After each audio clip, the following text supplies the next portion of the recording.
बिस्मिल्लाहिर्रहमानिर्रहीम। अस्सलामुअलैकुम रहमतुल्लाहि व बरकातुहू।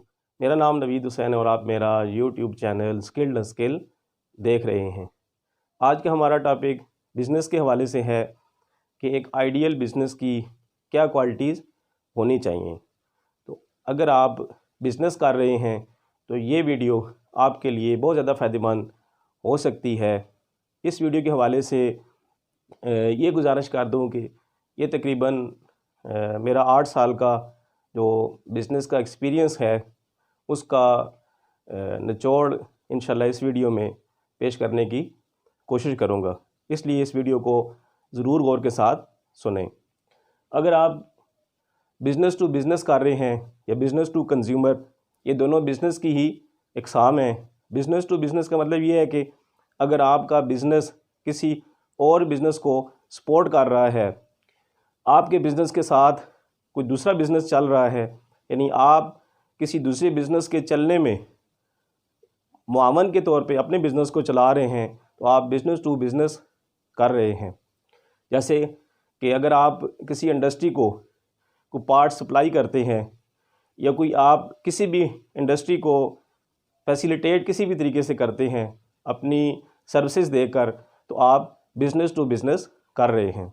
बिज़नेस टू कंज्यूमर ये है कि आप डायरेक्टली कंज्यूमर को चीज़ें सप्लाई कर रहे हैं।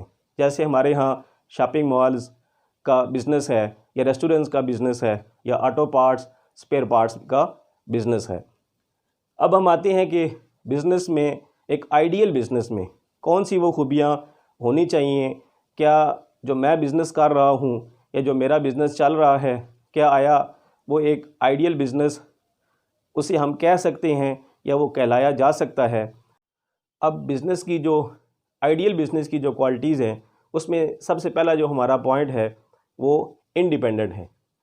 इंडिपेंडेंट बिज़नेस का ये मतलब है कि आप किसी के बिहाफ के ऊपर बिज़नेस को ना करें। मिसाल के तौर पे आप एक इंडस्ट्री के सप्लायर हैं, आप इंडस्ट्री को कोई प्रोडक्ट्स या सर्विसेज सप्लाई कर रहे हैं या किसी प्रोजेक्ट को आप अपनी सर्विसेज या प्रोडक्ट्स सप्लाई कर रहे हैं, या आपने अपना कोई भी काम किसी स्किल्ड बंदे के बिहाफ के ऊपर शुरू किया हुआ है, तो ऐसे बिज़नेस में अमूमन क्या होता है कि ऐसे बिज़नेस में जब जिसके ऊपर आपने इन्हिसार किया होता है, जब वो बंदा मुतासर होता है तो डेफ़िनेटली आपका बिज़नेस भी बहुत ज़्यादा मुतासर होता है। इसलिए आप जब भी अपने बिज़नेस को स्टैंड करें, उसको इंडिपेंडेंटली स्टैंड करें। अगर आप अभी कोई बिज़नेस कर रहे हैं, ऐसा काम कर रहे हैं जो आप किसी के बिहाफ पे कर रहे हैं, तो आप अपने काम में से मज़ीद काम निकाल लें। अपने काम में से मज़ीद आप अपने काम की ब्रांचेस निकाल लें, ताकि आपका डिपेंडेंट किसी एक इंडस्ट्री, किसी एक प्रोजेक्ट या किसी एक बंदे के बिहाफ तक महदूद ना रहे। ऐसे काम में मुझे 3 से 4 साल का जो एक्सपीरियंस हुआ कि किसी एक इंडस्ट्री के बिहाफ के ऊपर काम करने के बाद जब वो इंडस्ट्री मुतासर हुई, तो वो 3 से 4 साल का जो पीरियड था वो मुकम्मल तौर पर ज़ाया हो गया। उसके बाद जब एक नया काम शुरू करने में फिर दोबारा से 2 से 3 साल का अरसा लग गया। इसलिए जो 3 से 4 साल का जो वक्त ज़ाया हुआ, ज़ाहिर है उसका लॉस रिकवर दोबारा नहीं हो सकता। दूसरे पॉइंट की तरफ हम आते हैं कि एक अच्छे बिज़नेस की दूसरी खूबी ये है कि आपकी वो बिज़नेस स्मार्ट इन्वेस्टमेंट के साथ वो बिज़नेस चल सके।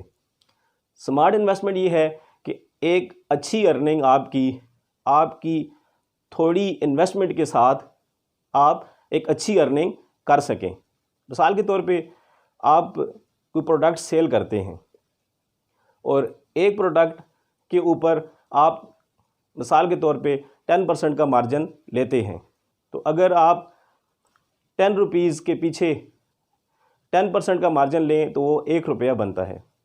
तो अगर आप 100 रुपये की चीज़ पर 10% का मार्जिन ले रहे हैं तो वो 10 रुपीज़ बन रहे हैं, और 1000 की जो चीज़ है उसके ऊपर अगर आप 10% का मार्जिन ले रहे हैं तो वो मार्जिन ₹100 बनता है, जो कि वो भी 10% है। तो अमूमन जो छोटी चीज़ें होती हैं उसके ऊपर मार्जिन ज़्यादा होता है। और बड़ी बात ये होती है कि जब भी आप अपने उस बिज़नेस को रिवाइज़ करना चाहते हैं या क्लोज़ करना चाहते हैं या किसी दूसरे बिज़नेस में कन्वर्ट करना चाहते हैं या किसी दूसरे बिज़नेस के साथ अटैच करना चाहते हैं, तो आप वो जो आपने स्मार्ट इन्वेस्टमेंट की होती है, थोड़ी इन्वेस्टमेंट की होती है, उसको आप इजीली हैंडल कर सकते हैं। अमूमन बड़ी इन्वेस्टमेंट्स को दोबारा से किसी दूसरे बिज़नेस के साथ अटैच करना या अपने उस बिज़नेस को क्लोज़ करना, ये बहुत ही ज़्यादा मुश्किलात का सामना करना पड़ता है। तीसरे नंबर पर है कि आपका एक अच्छा और आइडियल बिज़नेस कौन सा हो सकता है कि आपका वो बिज़नेस स्मार्ट बिज़नेस हो। स्मार्ट बिज़नेस में अमूमन 2 फैक्टर होते हैं।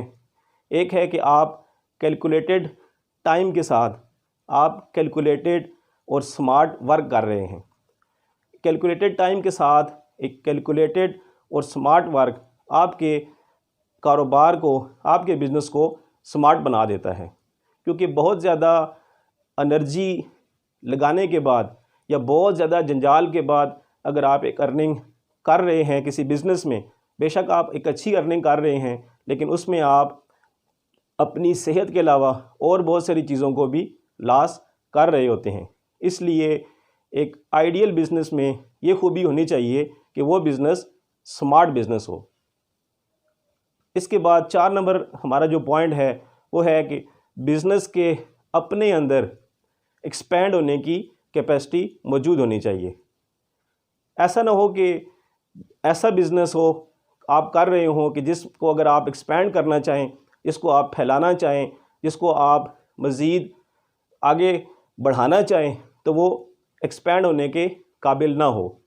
एक्सपेंड करने वाला जो बंदा है उसकी अपनी कैपेसिटी एक्सपेंड करने के अलावा, उसकी जो अपनी कैपेसिटी है उसके अलावा बिज़नेस या कारोबार के अंदर अपनी कैपेसिटी होनी चाहिए ताकि वो एक्सपेंड हो सके। जैसे कि आप एक कारोबार कर रहे हैं, कुछ अरसे के बाद आप उसको एक्सपेंड करना चाहते हैं तो मज़ीद आप उसकी फ्रेंचाइज़ बना सकें, उसकी आप ब्रांचेस बना सकें। तो ऐसा कारोबार मेरे नज़दीक एक आइडियल कारोबार है कि जिसके अपने अंदर एक्सपेंडिंग कैपेसिटी मौजूद हो। उसके बाद हमारा जो 5वां पॉइंट है कि वक्त के साथ साथ जब आपका बिज़नेस एक्सपेंड हो जाए, आपका कारोबार वसी हो जाए, तो आप अपने कारोबार को एक कंपनी की शक्ल में कन्वर्ट कर सकें। यानी आपके कारोबार के अंदर इतनी डाइवर्सिटी और इलास्टिसिटी होनी चाहिए कि वो एक कंपनी की शक्ल वो इख्तियार कर सके। मेरे नज़दीक ये वो आइडियल बिज़नेस है जो कारोबार आपका कंपनी की शेप इख्तियार कर सके। तो ये कारोबार न सिर्फ आपको बल्कि आपकी आने वाली नस्लों को भी फ़ायदा बहुत ज़्यादा देगा। तो आगे 6 नंबर हमारा जो पॉइंट है वो business can run in auto pilot. इसका मतलब ये है कि आपका कारोबार आपकी मौजूदगी के बगैर भी चल सके। एक आइडियल बिज़नेस की सबसे बड़ी खूबी ये होती है कि वो वन मैन शो नहीं होता। वन मैन शो का मतलब ये है कि पूरा का पूरा कारोबार एक बंदे के गिर्द घूम रहा होता है। इसका सबसे बड़ा नुकसान ये होता है कि अगर ये बंदा बिज़नेस में से माइनस हो जाए तो बड़े से बड़ा बिज़नेस, बड़े से बड़ी कंपनी दिनों के अंदर मार्केट में से माइनस हो जाती है, बल्कि ज़मीन बोस हो जाती है। तो मेरा मानना ये है कि एक आइडियल बिज़नेस की सबसे बड़ी खूबी ये होनी चाहिए कि वो बिज़नेस आपके बग़ैर फुल कैपेसिटी के ऊपर चल सके। इसकी वज़ाहत के लिए इंशाल्लाह आने वाली वीडियो में इसके ऊपर इंशाल्लाह मैं सैर हासिल बहस भी करूँगा। तो आपसे गुजारिश है कि अगर आपको ये वीडियो पसंद आए तो इसे लाइक और शेयर ज़रूर कीजिए। अस्सलामु अलैकुम व रहमतुल्लाहि व बरकातहू।